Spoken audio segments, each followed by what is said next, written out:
Do you have room in your life for a new relationship?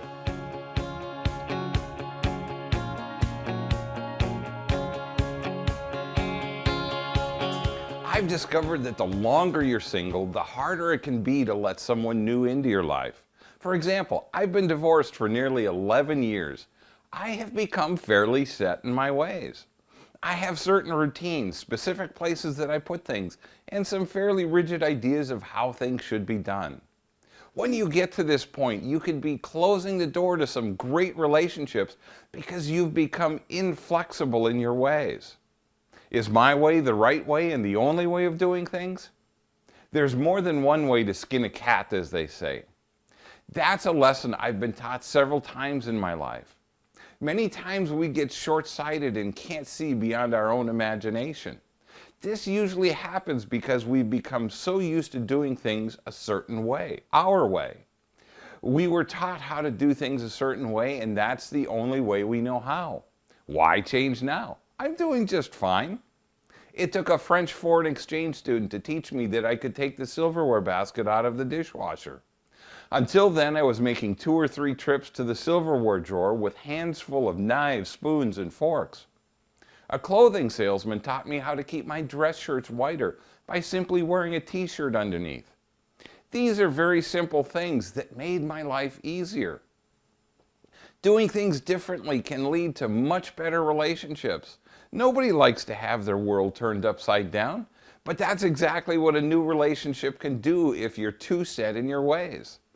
Someone coming into your space, doing things differently, and upsetting your normal daily routines can be overwhelming if you let it. Or you can be open to new ideas and new ways of doing things, and maybe even finding better ways to do them.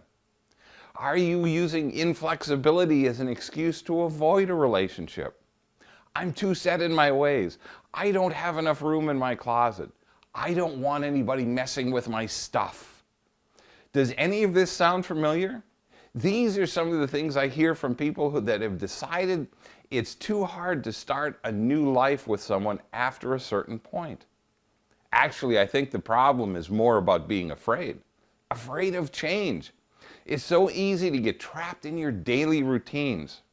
Whenever there's change in your life, it's disruptive. That's the nature of change.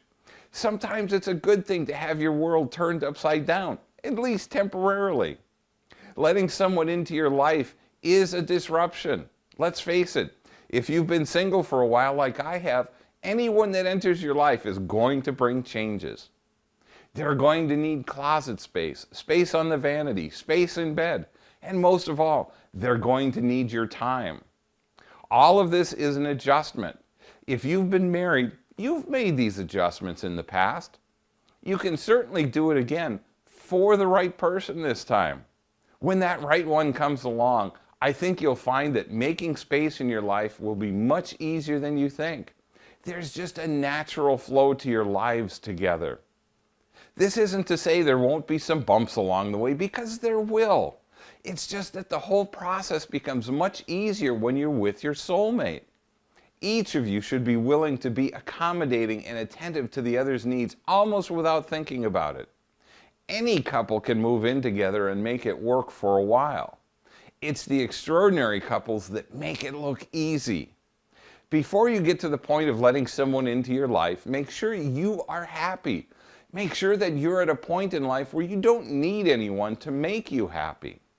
Whomever you let into your life shouldn't be there to complete you.